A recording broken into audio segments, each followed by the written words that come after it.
नव्हे आपण कुठे चाललो?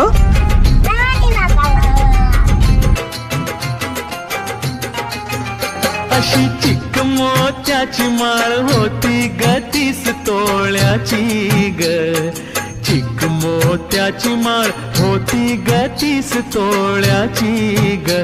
जसा गणपतीचा गोंडा चौरंगी लाल बावटा ग. गणपतीचा गोंडा चौरंगी लाल बावटा ग.